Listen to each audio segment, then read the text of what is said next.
Once again, good morning or good day to my students in GEC Understanding the Self course. So for today's recording, we will continue our uh, evaluation on the thoughts of the different philosophers under this philosophical perspective of the self. So as we move forward, we'll talk for this pertaining video the philosopher John Locke, uh, the other philosopher David Hume, and then before we will end, we'll tackle Emmanuel Kant. So we will have three philosophers to discuss for this video. Now let's get started. By the way, these three philosophers are part of the modern era of philosophy because they belong in the period when, again, as I have mentioned before, uh, René Descartes being the father of the modern philosophy, this time of uh, the era of philosophy, they are uh, more emphasizing the rule of the ability of man to think. That's why, if you remember, René Descartes believes on the razor cogito ergo sum. I think, therefore I am. What made us human beings is the capability to think, to decide later on what we will become of ourselves, primarily because we are capable of decision making. Now, for these three philosophers, John Locke, David Hume, and Immanuel Kant believe on that capability of man, no? His capability to think. What is unique to John Locke is the idea which he present about the self as tabula rasa, or in English, blank slate. No? Tabula rasa, or in English, blank slate. What does it imply? That human beings are empty. We are because of the experience we encountered in our lifetime. Okay? John Locke believed on this notion on tabula rasa because he is an advocate of empiricism. And what is empiricism? This is the philosophical thought that believe that what is experience is the only reality. Truth is something observable, something that can be experienced. Thus, he believed that the experiences and perception of a person is important in the establishment of who a person can become. So, John Locke believed on the concept of becoming, no? Ang atuang pagkakita is ni-develop, no? From time to time. Depende ni sa atuang nasinati, no? The experiences we encounter every now and then.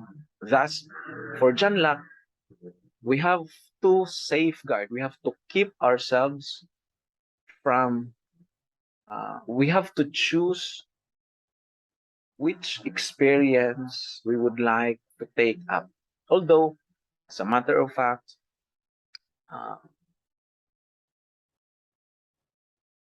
dili man jud nato malikayan, no, nga maka-experience ta, makasinati ta, kay we do not have the control of the events that happen in our lives. However, the perception, our understanding of events would matter and would be dependent on us. And that is where we call this as an experience. Like for example, nakabantay mo, naay panahon nga muulan, nga mag-uulta, na apoy panahon nga mag-ulan nga malipayon ta. No? Why? Because of the experience, the perception we put into that event. No? Usahay mag-uulta nga magulan tungod kay malay ta, wa na hinunta ka sakay dayon kay hadlok kang mabasa sa ulan. And so, it turned out to be a bad experience.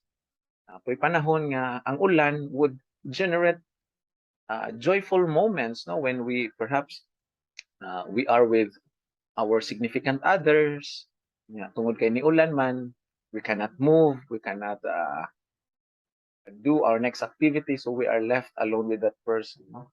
Especially anong mga experiences of having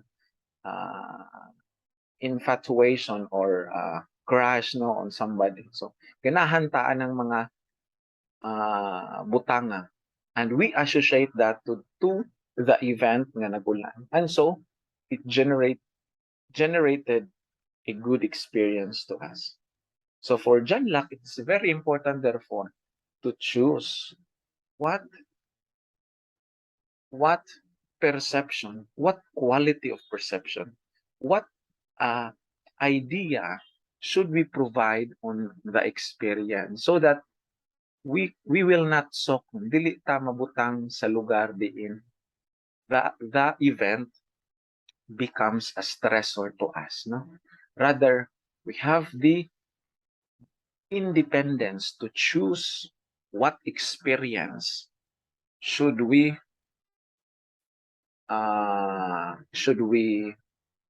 keep or erase, no? Let's continue, no? Considering this, the process of the mind to absorb information and accumulate knowledge may imply that as a person, to be able to be whom we want to be, with the right stimulations, enough experiences, as well as awareness that by primarily knowing nothing will enable one to be open to any kind of learning, does not limit any possibilities for growth.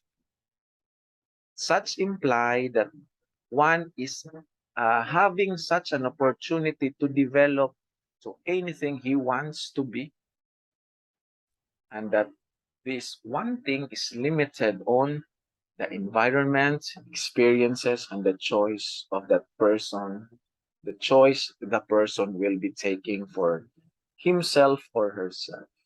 So at the end, John Locke reminds us that yes, we are limited on the experiences we encounter every now and then.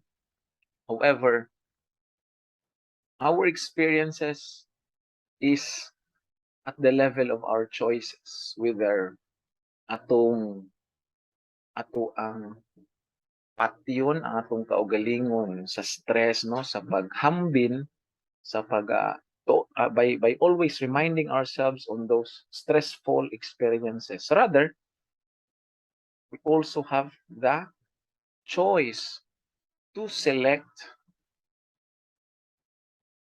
which environment, which experiences we would like to dwell in. And that is John Locke. On the other hand, David Hume, being also an empiricist, once again, when we say empiricist, these are people who believe that man is limited only on observable realities, something that can be experienced via our senses. But David Hume has a unique appreciation of the self by claiming that the self is only the accumulation of different impressions. So David Hume is trying to tell us that there is no permanent self. No, there is no permanent self. Since our impressions of things based from our experiences, and from such impression we can create our ideas and knowledge. No, that will lead to the argument that since our impression and ideas change, we also change from time to time. And that may be an explanation to why personality changes, to the claim that to that notion nga ang tao ay nagpabago-bago, no, we change from time to time, no. There's no permanent reality in this world, no, because everything changes from time to time. So that looking at this diagram, it seems that being happy, being loving, being cold, being approachable, being sad, and being warm are all attributed to the self, and we call it impression. If you remember, during our first session, we tackle about the different, I mentioned about the different identifications, no, of the self. Whether an identification is something permanent or temporary. And if you remember also, I mentioned that our goal is to always geared towards the permanent identification of the self, no, rather than dwelling on the temporary identification of the self. Here, David Hume believed that everything are temporary, no. When you say I am love, I am experiencing cold, I am approachable, I am sad, I am warm, I am happy. These are all temporaries, no? These are all products of impressions we encounter every now and then. Now, what idea should we generate from David Hume's understanding of the self as not permanent? I think what David Hume can help us um, have a good understanding of the self is the concept of temporariness. Like your experience of being sad is only temporary. Your experience of challenges that you encountered are temporary. You have to remember, no, that this may affect who you are. No, some people would say, naingani ko tungod sa ako ang mga nahitabo sa ako ang mga experience. It's worse katong mga abuse individual later on becomes uh, the abuser also because of the experiences. But David Hume will try to remind us that these are all temporary. Uh, do not dwell on those, no? Those experiences that are not helping you. Remember, our task is to find the best version of ourselves, no? And that is the level of common sense, no? Ang butang nga ang butang nga makapamaayo nato, it's at the level of common sense. Maayo ba ang paghigugma? Maayo ba ang kaguol?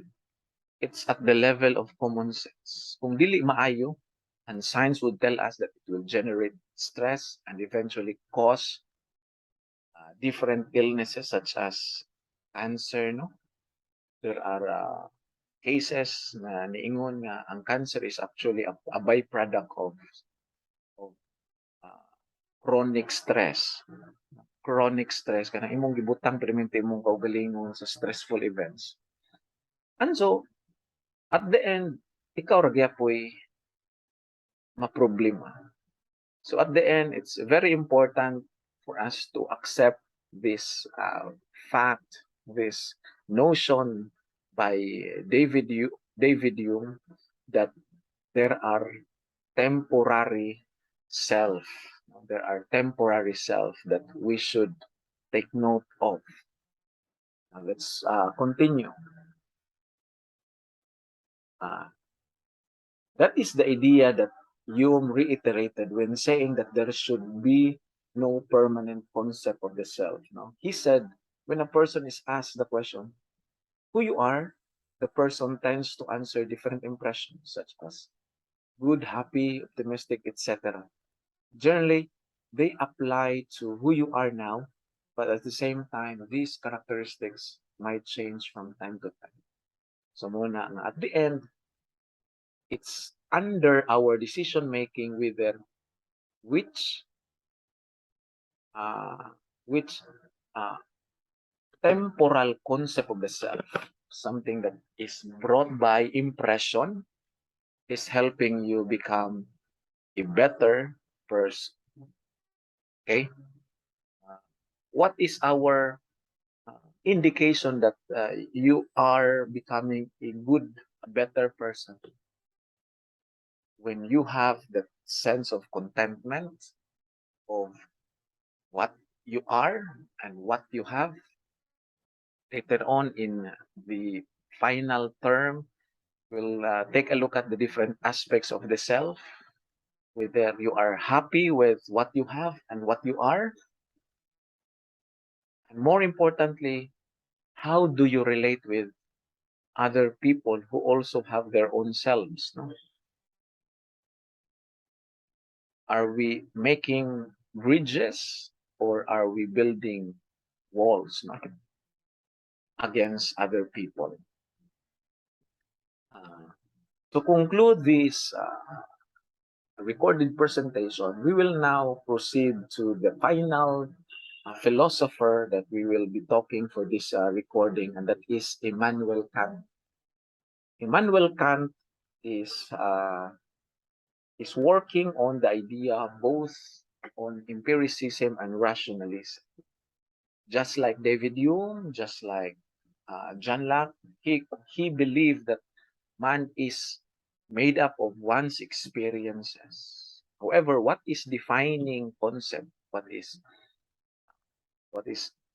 the valuable concept which Kant is trying to purport is the concept of transcendental apperception, the essence of our consciousness that provides basis for understanding and establishing the notion of self. This is done via making the so-called synthesis of the acquired or accumulated experiences, intuition, imagination. Okay, what does it mean? Nga, ang tao, yes, he is a product of experiences. He has these impressions that made him up as a human being. However, what made him decide to choose of which version of the self he or she would like to take up is that transcendental ability. Again, the conscious awareness that you are capable of deciding, capable of choosing what is good against what is bad or evil. Therefore, this idea goes beyond what we experience. It's still about being aware. So, one concept very important to transcendental apperception is self-awareness. You will, that, when can we say that you have self-awareness?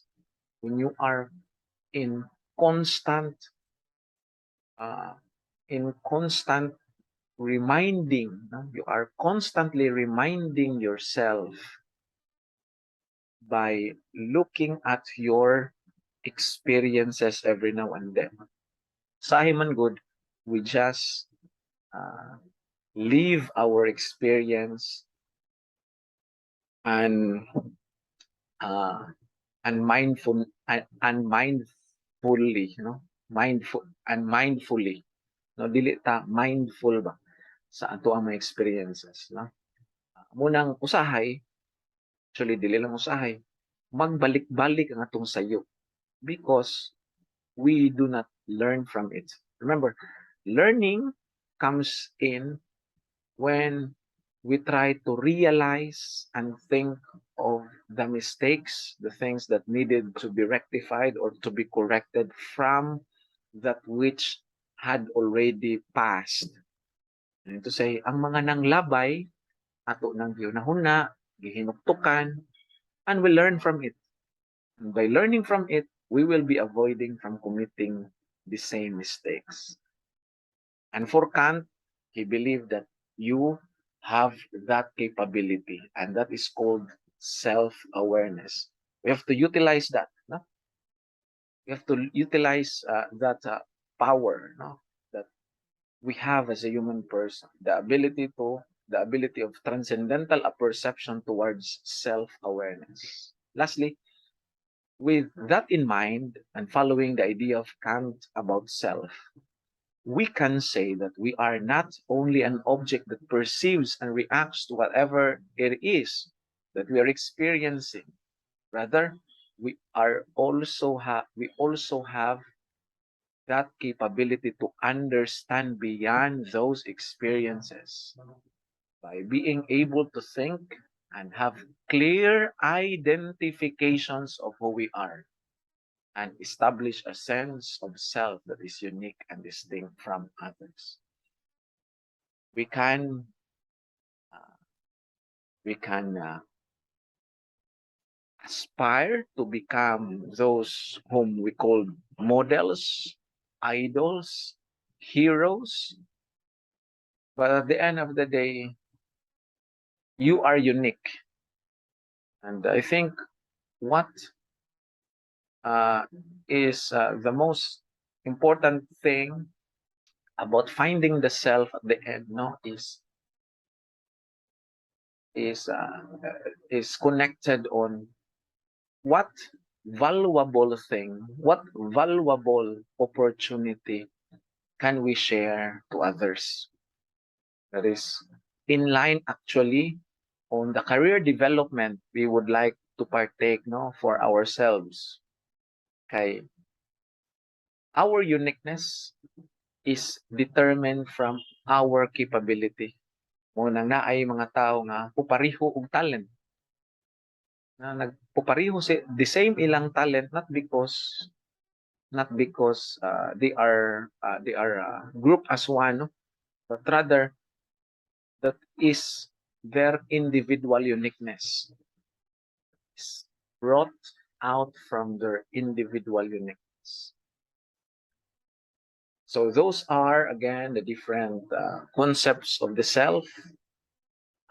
Let's just do some short recap before we will end this conversation. Let's go back to John Locke. He believed that we are a product of our experiences, that these experiences can be decided whether which experience we should take for ourselves, we should keep, and which experience we can discard, no, disregard because they are unhealthy experience. While David Hume believed that there are so-called impressions, that the self is a byproduct of impression, and that we should have the capability to understand whether which impression should we, the same with John Locke, should we leave for ourselves and should leave behind because they are not helping us. Finally, John Locke telling us that you have all this capability to decide, capability of decision making, because you have a transcendental perception. You are capable to achieve the so-called self-awareness wherein you will establish a sense of self that is unique and distinct from others, thereby making you a productive member of the society and a valuable person of yourself.